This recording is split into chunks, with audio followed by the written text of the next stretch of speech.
Colleagues described her as a positive and friendly woman, while those close to her couldn't stop talking about how sweet and compassionate she was. What really happened to the ambitious journalist in the summer of 1995?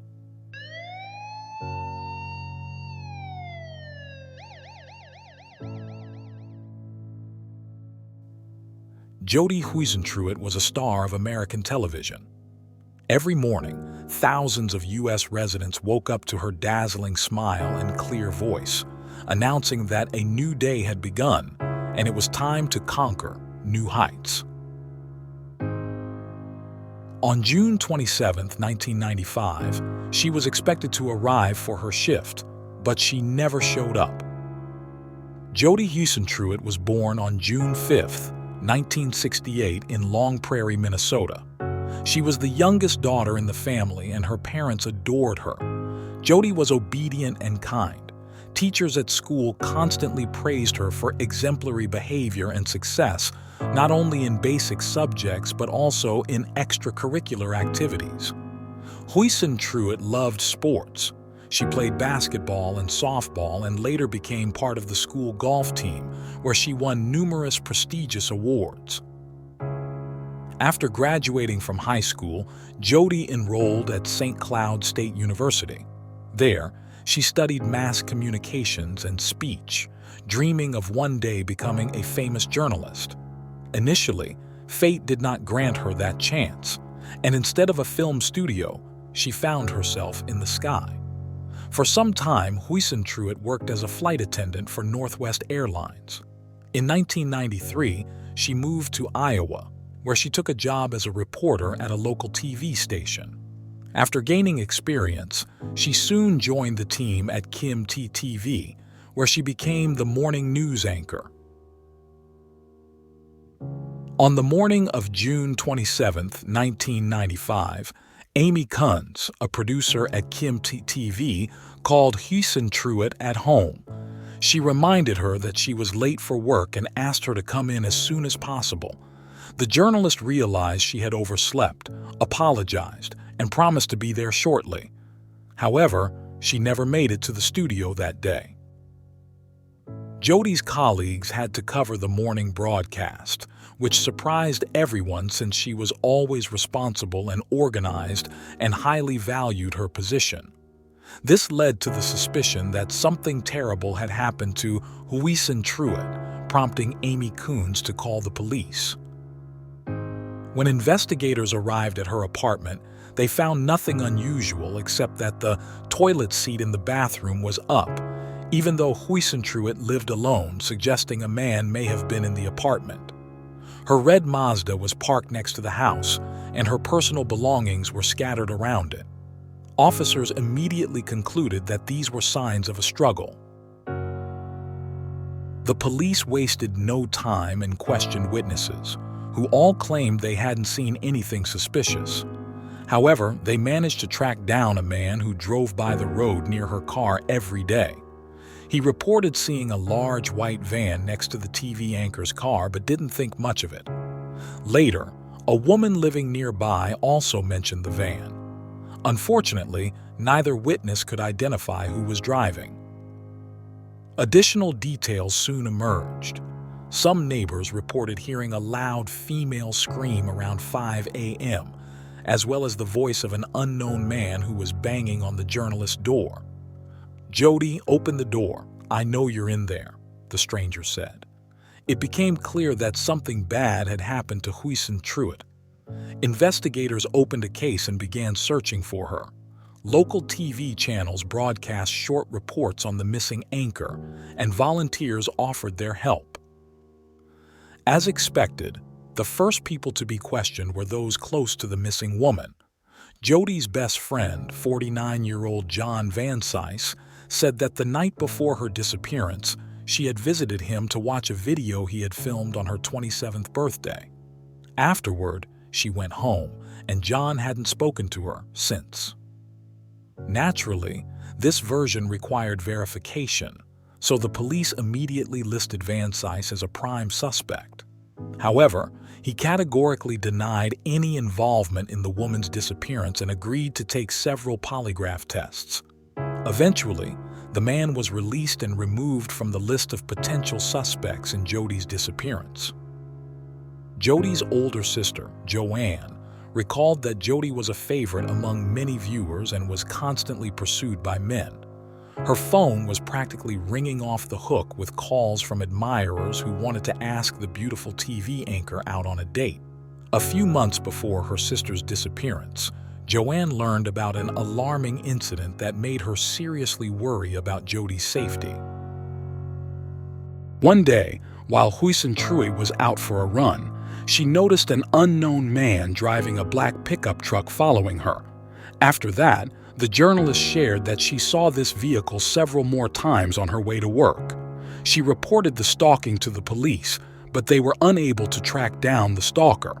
The mysterious vehicle continued to follow her day and night, and soon after, she began receiving strange phone calls. Shortly before her disappearance, Jodi had planned to change her phone number but didn't get the chance. Soon, a new suspect emerged in the tangled case. It was a college student named Tony Jackson who lived near the Kiemt TV studio. Detectives found out that a few days before the tragedy, the young man had invited a friend to her favorite bar, where she often spent time. His goal was to meet the journalist. He wanted to ask her about the details of her work, as he dreamed of pursuing a career in television. The young man achieved his goal, but it's unclear what they actually talked about. In 1998, 3 years after the morning show host's disappearance, Tony Jackson was sentenced to life in prison for kidnapping, sexual assault of women, and theft. Investigators discovered that before attacking his victims, Jackson would stalk them and follow them for some time. Many detectives were convinced that Jackson was involved in Jodi's disappearance.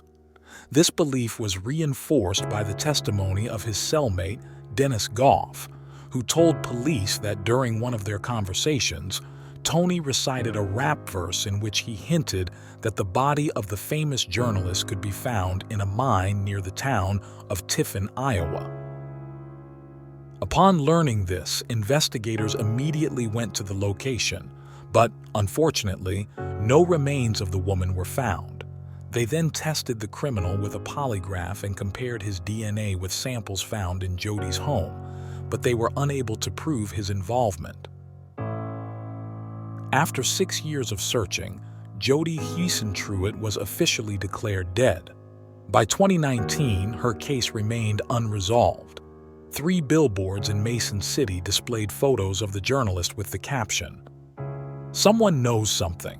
Maybe it's you." One of the signs was vandalized with the words, "Frank Stern's barn" scrawled across it. Stearns, a retired police officer, was working as a forensic investigator in Cerro Gordo County, Iowa at the time. Mason City officers immediately and categorically denied any involvement on his part in the disappearance of the TV host. However, rumors that law enforcement was involved in this mysterious case had been circulating since 2011. At that time, former Mason City police officer Maria Ohl accused several colleagues, including Frank Stearns, of involvement. However, she was unable to provide any evidence, and her claims were dismissed.